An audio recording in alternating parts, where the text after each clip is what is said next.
Welcome to another deep dive. We're going to be looking at the Boxer Codex today, Yeah. which should be fascinating. Those who aren't familiar with it, the Boxer Codex is this Right. historical document that gives us a window into 16th century Southeast Asia Hmm. as seen through the eyes of the Spanish. Yeah. No, it's really incredible. It's like Yeah. stepping back in time, you got these really vibrant illustrations. You've got text, Right. and it really captures that moment of cultural exchange Yeah. during a period of huge change in that part of the world. And it really is a time capsule. I mean, we're talking about a document discovered in 1947 by Charles R. Boxer, Right. and it's a combination of Spanish text and these really eye-catching illustrations. Yeah. And we believe it was most likely made in Manila, which, as most of you know, was the heart of the Spanish colony in Asia. Yeah. And what's really interesting is you see these Chinese characters kind of woven throughout, Oh. even within the artwork itself. And then also the materials used are also this fascinating blend of cultures.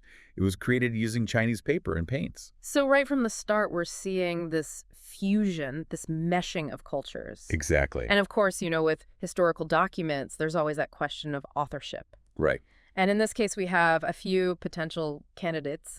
We've got prominent figures like Gomez, Perez, Dasmariñas, Antonio de Padua, and Antonio de Morga Sanchez Garay. Yeah, some big names. Yeah, big names. But regardless of who created it, this codex is so valuable because it's one of the oldest European manuscripts that we have that offers a glimpse into the Philippines and its Asian neighbor. And one of the things that makes this codex so compelling is that visual storytelling. Yeah. We see images of people, deities, even these fantastical creatures. I mean, it's really captured the imagination of researchers and Filipinos alike for decades. It's like a precursor to the graphic novel. And when it comes to stories, you have to consider the structure. So the Boxer Codex is divided into 5 sections. Right. It covers the voyage to the Ladrones, which are now known as the Mariana Islands, the people of the Philippines, the cultures of East and Southeast Asia, insights into Ming China, and finally, the world of Champa. It's really comprehensive. Yeah. And every section, except for the last, includes these rich illustrations. Interesting. And what's fascinating to me is how the Spanish almost seem to use these visuals as a way of mapping out their ambitions. Oh, yeah. We see the territories they control, the regions that they saw as having economic potential, and even areas that they aim to conquer. It's ambition, intrigue, exotic imagery. This codex has it all. It does. So let's take a closer look at some of these illustrations, starting with that gatefold image, Right. that very first one you see when you open the codex. Right. It depicts the Spanish galleon Santiago, surrounded by a fleet of Chamorro canoes. It looks like a peaceful encounter on the surface, but there's so much more going on. Yeah, I mean, this image, Filio 1, really encapsulates that power dynamic at play. Yeah. We see the Spanish, dressed in their finery, all smiles, powering over the Chamorro people Right. who are offering goods like coconuts, water, and fish.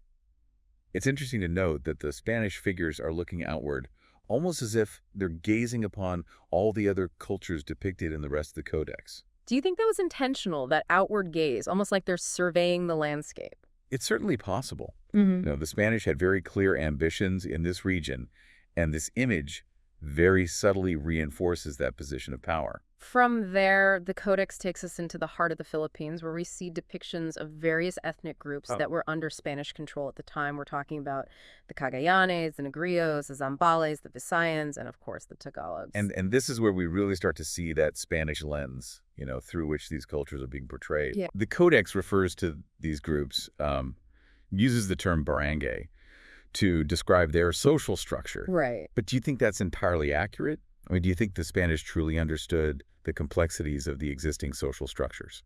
It's a great question.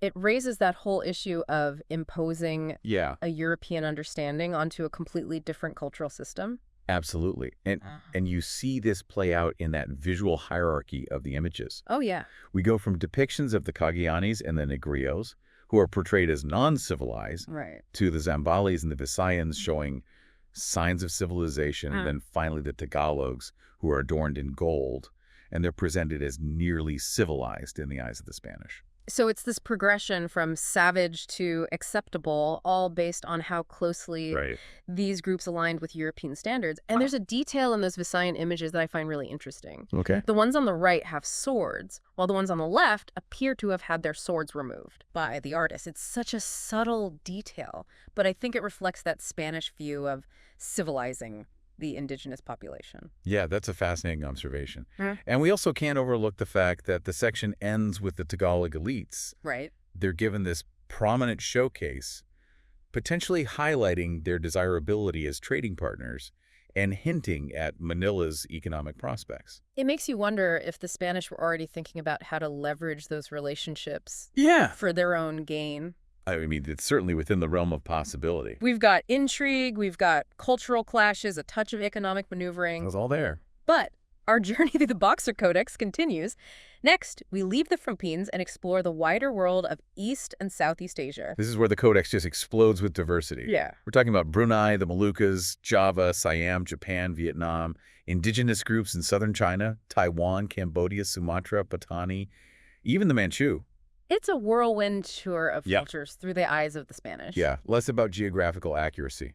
Would you say that this section is more about showcasing the reach of Spanish influence than geographical accuracy? Absolutely. Less about accuracy and more about presenting these regions as part of that Spanish sphere of influence. And while many of these images, I think, are likely based on secondhand accounts, Right. they still serve a purpose. Yeah. You know, they feed into that Spanish fascination with the exotic. Yeah. They highlight the potential resources that these regions held. It's almost like a visual catalog of potential conquests. Yeah. One detail that stuck with me is the depiction of women in this section. Okay. Many of them are shown holding boxes or baskets. What do you make of that? It's interesting. It's a recurring motif. It could be symbolic of the economic promise of those regions, or maybe a reflection of the traditional roles of women in those societies as seen through that Spanish lens. Yeah. It's really open to interpretation. Yeah. Always multiple layers to peel back with this codex. Right. And then we arrive in Ming China. It almost feels like a separate document within the codex. It is. It is quite distinct. That first set of images depicts Chinese society as incredibly complex and stratified. Mm-hmm. We see all these different social classes represented visually, from common traders to princes, and even the king and queen themselves. Right. It's likely based on writings from the 1580s, specifically those of Fray Martin de Rada. So it's like a visual hierarchy of Chinese society as Yeah. perceived by the Spanish. Exactly. And they even make a distinction between Cantonese and Sangli traders, which were the Chinese who worked with the Spanish. Right. The Sangli woman is depicted with more elaborate attire, which I find kind of curious. Yeah, that's interesting. It could suggest the Sangli's perceived importance to the Spanish. Yeah. Or, maybe if the artists themselves was Sangli, they might have wanted to showcase their own group's status. That's a good point. But it's important to remember that this likely focuses on a wealthy minority within the Sangli community. Right. Later depictions show a much wider range of Chinese people in Manila. It's a reminder that the Codex offers this filtered view shaped by specific perspectives Yep. and potentially even individual biases. Exactly. But after this deep dive into Chinese society, the Codex takes this turn toward the mythical and the fantastical. Yes.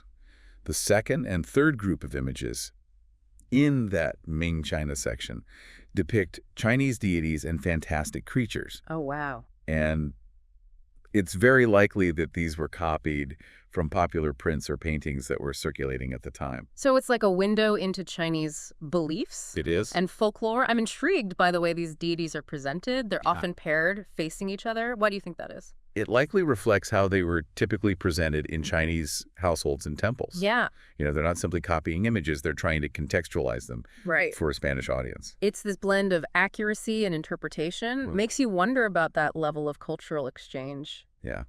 Speaking of cultural exchange, one of the most intriguing aspects of the Boxer Codex is how it reveals that blending of European and Chinese influences, Mm-hmm. particularly when we consider the inconsistencies in the artistic style. So are you saying there's evidence that this wasn't the work of a single artist? Absolutely. Yeah. Some frames were painted after the images, others before, which suggests either multiple artists or at least evolving plans during the creation process. Yeah. Even the frame styles themselves are incredibly diverse. Yeah. We see some European influence, some inspiration from Spanish tiles, even hints of Persian or Indian design. It's a visual melting pot. It is. Really raises questions about who these artists might have been. Were they Spanish, Chinese, maybe even Tagalog? It's a question that researchers are still exploring, Mm-hmm. but we know that Chinese artists played a very significant role Right. in the artistic landscape of colonial Manila. Mm. And they weren't just traders, they were skilled artisans, providing a whole range of services. Think about those beautiful ivory sculptures from that period, the Marfils Hispano-Filipinos, Oh, yeah. that showcase this fusion of Chinese craftsmanship and European tastes. So it's entirely possible that Chinese artists had a hand in creating this codex. Very possible. And that brings us to another really intriguing detail, the captions. Yeah. We've talked about how both Spanish and Chinese captions appear alongside those images. Right. Makes you wonder why include Chinese characters if the primary audience was Spanish. Yeah, it's a good question. It could have been a way of adding an air of exoticism, or maybe those Chinese characters held a different significance that we haven't uncovered yet. It's interesting to note that there aren't any Chinese captions in the sections on deities and animals, even though there were likely sources available. It seems like they were deliberately omitted. Yeah, as if they were deliberately omitted. Speaking of puzzle pieces, what about the potential role of the Tagalog people in all of this? They were, deeply involved in regional trade networks before the Spanish even arrived. They were. So they must have had some influence. You're right. And there are hints of their involvement, particularly in how they're referred to in the Codex. Okay. While other groups are given their specific names, the Tagalogs are consistently called naturales, which means natives in Spanish.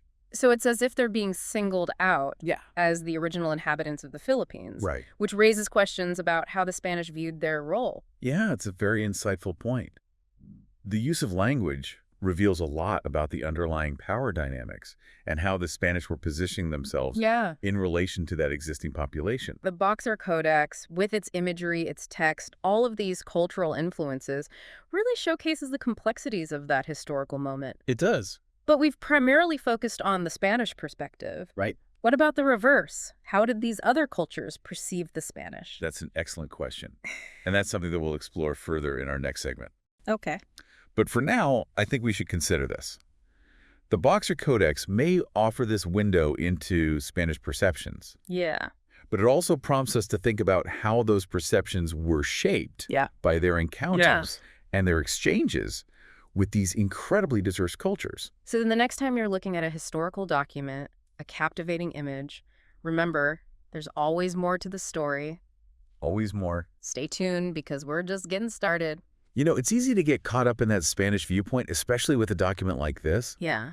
But we really need to try to consider how the Spanish were perceived by the people and the cultures they encountered. So we need to kind of flip the script a little bit and see things from the other side, which can be really tough and also incredibly insightful. Yeah. So what kind of clues do we find within the codex itself? Right.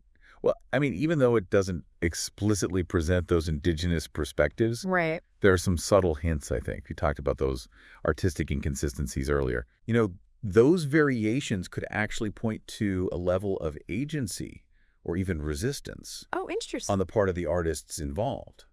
Maybe a Chinese or a Tagalog artist subtly altered certain details, Right. incorporating elements that reflected their own understanding, even while working within those parameters set by the Spanish. So it's almost like a subtle form of pushback Exactly. against that dominant narrative. Yeah, and this idea of multiple perspectives, I think, becomes even more relevant Okay. when we consider that term naturalis, which was used to describe the Tagalog. Right. It seems like a simple label, Yeah. but it really reveals how the Spanish were positioning themselves within this complex cultural landscape. Yeah. By calling them natives, they're implicitly casting themselves as the outsiders, the newcomers, Right. to a land that already had its own rich history and traditions. It's almost as if they're acknowledging that they're guests, not the rightful owners of this land. Yes. And that's, I think, further emphasized when we consider their interactions with other powerful entities in the region. Okay. Think about Ming China. Yeah. You know, the Codex dedicates a whole section to showcasing the complexity and the sophistication of Chinese society. Right. It goes beyond, just mere exoticism. Yeah. It's an acknowledgement of the power and the influence of the Ming Dynasty, a force that the Spanish really couldn't ignore. So it's like they're recognizing that they weren't the only major players in this game. Precisely. And this acknowledgement of those external power dynamics, I think, extends even beyond China. Okay. Remember that section on Champa? Right. It's relatively brief, Yeah. and it lacks any illustrations, Yeah. which I think is significant in itself. Yeah. Why is that? Well, Champa was, a very powerful entity, Okay. strong ties to Islam. Right. They were allied with the Sultanate of Johor, which was a major regional power. Yeah. And by the late 16th century, Champa was actively resisting European encroachment. So could the lack of detail in the Codex be like a tacit acknowledgement of Champa's resistance? Possibly. Like a way of downplaying a potential threat? I think that's a plausible interpretation. It suggests that the Spanish weren't quite ready to confront Chama directly. Yeah. So they're not operating in isolation. Right. They're entering a region with established alliances, rivalries, long-standing trade networks. Exactly. They had to navigate those waters very carefully. They were trying to position themselves strategically within a pre-existing system. Yeah. And that's what I think makes the Boxer Codex so fascinating. It's not just a record of Spanish observations. It also reflects their aspirations, Yeah. their anxieties, and the challenges that they faced in establishing themselves in Asia. It's like a historical chess game, It with is. each move carefully considered. Right. But even as they're trying to understand and exert control over these cultures, Yeah. they're also being influenced by them. Right. Remember that concept of mestizaje, that cultural blending we talked about? It wasn't limited to art styles. No, you're right. It wasn't one-sided. Yeah. The Spanish, whether consciously or not, Yeah. were absorbing elements of the cultures around them, adapting their ways of life, clothing, food, even religious practices. Think about Manila. Right. It became a true melting pot of cultures. It did. Where Spanish, Chinese, Tagalog, all these other influences blended together. Exactly. And it reshaped colonial society. And that cultural fusion is reflected in the Codex itself. Yeah. The use of Chinese materials, Right. the artistic variations, even the inclusion of those Chinese characters alongside the Spanish text, Yeah. all point to that process of exchange and adaptation. It's as if the Spanish, even as they sought to impose their worldview, were inevitably absorbing elements of the cultures they encountered. Yeah, cultural encounters are rarely static. Right. They're dynamic, constantly evolving. Right. And I think understanding that dynamic is really crucial to interpreting a document like this. But here's a question. If we see this cultural blending on a visual and textual level, Yeah. what about on a deeper conceptual level? So you're suggesting that their worldview, the Spanish worldview, their ideas about the world might have been influenced by their encounters with these diverse cultures. Exactly. And while the Codex doesn't provide, direct evidence for this, Right. it does raise some really interesting possibilities. Okay. Consider the Spanish concept of civilization. Yeah. It was so central to their worldview. It was. It was a way of ranking cultures, often used to justify their colonial actions. Right. But what happened when that concept came face to face with the realities of Southeast Asia, Right. a region that had its own long-established civilizations, its own social structures, its own belief systems? Yeah. Did it challenge their assumptions? It must have. Did it force them to confront the limitations of their own worldview? It's like holding a mirror up to your own beliefs and realizing that they don't necessarily apply universally. Right. And the Boxer Codex doesn't tell us how those Spanish minds were changed, if at all. Right. But it does, I think, offer that starting point for further exploration. Okay. It invites us to delve deeper into those intellectual and cultural exchanges that were happening beneath the surface of those colonial encounters. It's fascinating to think about those hidden layers of history. It is. The subtle ways in which cultures influence and reshape each other. Right. Which brings up another question. If the Boxer Codex is a product of this cultural blending Yeah. with contributions from Chinese and potentially Tagalog artists, can we really call it a Spanish document? That's a great question. I mean, it's easy to label it as Spanish because it's written primarily in Spanish. Oh, And yeah. it was commissioned by Spanish authorities. Mm-hmm. But I think when you consider that intricate web of influences at play, Yeah. it becomes clear that it's something much more complex. It's more like a hybrid creation, a cultural tapestry Yes. woven from multiple threads. And that very hybridity, I think, speaks volumes about the dynamics of colonial Manila. It does. It compels us to move beyond those simplistic labels and embrace the messiness and the complexity of history. And that, I would say, is at the heart of what a deep dive is all about. Yeah. Uncovering those hidden layers, Yeah. those interconnected stories, recognizing that the past is rarely as straightforward as it might seem. We've delved into the Boxer Codex, explored the Spanish perspective, even caught glimpses of those other voices.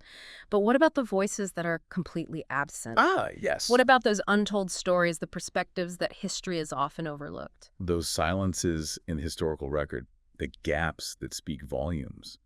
That's where our final deep dive will take us. So we've spent some time with the Boxer Codex, examined it through that Spanish lens, Right. and even caught glimpses of some other perspectives. Yeah. But now we're going even deeper into the realm of those untold stories, those voices that are often missing from the historical record. It's so crucial to acknowledge those silences. You know, when we rely solely on documents like the Boxer Codex, we really risk perpetuating the skewed narrative shaped by the power dynamics of the time. To truly understand the full impact of Spanish colonialism, we need to consider those who are most affected, the indigenous populations. Makes sense. We're missing a huge part of the story Yeah. if we only hear from one side. So how do we even begin to access those lost perspectives? Well, I think we need to expand our search beyond the written word. Okay. You know, we need to explore alternative sources, listen for those echoes of the past that resonate in oral histories, in archaeological findings, in the cultural practices that have persisted across generations. It's like becoming a historical detective? Exactly. We're piecing together these fragments of evidence to create a more complete picture. And that brings us to archaeology. What can we learn by digging beneath the surface, literally? Archaeology is such a powerful tool. Wow. You know, the Boxer Codex depicted the Tagalogs as nearly civilized because of their gold adornments. Right. But archaeological excavations tell a very different story. Oh, okay. They've revealed this rich material culture that existed long before the Spanish arrived. Wow. Intricate goldwork, sophisticated pottery, and evidence of these extensive trade networks. So it's like the Codex is showing us the tip of the iceberg, and there's this whole world of cultural complexity hidden beneath the surface. Exactly. And these discoveries really challenge that narrative that the Spanish brought civilization to the Philippines. Right. You know, they reveal this vibrant, interconnected world that thrived long before the arrival of European powers. And that pre-colonial past continues to shape Filipino identity even today. Absolutely. It's a reminder that history isn't linear. It's a tapestry with threads from different eras all woven together. Yes. And that brings us to those oral histories. Right. These stories passed down through generations. Yeah. They might hold those experiences and perspectives that wouldn't have been included in official documents. Right. Like the Boxer Codex. Oral traditions can offer such invaluable insights into how these indigenous communities view the arrival of the Spanish. Right. They tell us about how people resisted, how they adapted to colonial rule, how they held on to their cultural identity under pressure. These stories can be so powerful. They are. But how can we be sure of their accuracy? That's a valid concern. Yeah. You know, we have to approach oral histories with careful consideration. Right. We need to understand the context in which these stories were told and retold. Listen for those recurring themes, those consistent threads that run through generations. So we're tuning into a different frequency, picking up those subtle signals that might have been missed before. Exactly. And by combining those oral histories with that archaeological evidence, with insights from linguistics, from cultural anthropology, we can start to assemble this much more nuanced and multifaceted understanding of the past. So it's about creating a dialogue between all these different sources of knowledge. It is. Allowing them to inform and challenge each other. Right. No single source has a monopoly on truth. Yeah. And this multidisciplinary approach, I think, is really essential when examining the lasting impact of Spanish colonialism. And we can't just close the book on this chapter of history. Yeah. It continues to resonate in Filipino languages, religious practices, social structures, even their very sense of national identity. Absolutely. Yeah. The Boxer Codex may offer that glimpse into the past, Yeah. But it's up to us to connect those dots and trace those threads of influence Yeah. and see how those events of centuries ago continue to shape the present. So we started by asking how we can use the Boxer Codex, Right. a product of Spanish colonialism, Hmm. to understand the experiences of those who were colonized. What have we learned? Well, we've learned that it requires reading between the lines, Yep. recognizing the limitations of the document, Mhm. seeking out those missing voices, Right. and acknowledging the agency and the resilience Yeah. of those who navigated that turbulent period. It's about remembering that history isn't just about kings and conquerors. Yeah. It's about everyday people, That's- the yes. choices they made, the challenges they faced, Right. the legacies they left behind. And sometimes those legacies are hidden, Yeah. whispered in oral traditions buried beneath the earth. It's our responsibility to listen for those whispers It is. and unearth those buried stories Yeah. to really appreciate the richness and complexity of the past. That's beautifully put. So as we wrap up this deep dive into the Boxer Codex, Yeah. what key takeaway should we leave with our listener? I would say this. When encountering any historical document, a captivating image, a compelling narrative, always ask those critical questions. Mm-hmm. Whose voice is represented? Whose perspective is missing? What stories lie beneath the surface waiting to be told? Keep asking those questions. Yeah. And your deep dives will always lead to fascinating discoveries. They will. Thanks for joining us for this exploration of the Boxer Codex. And until next time, keep those minds curious.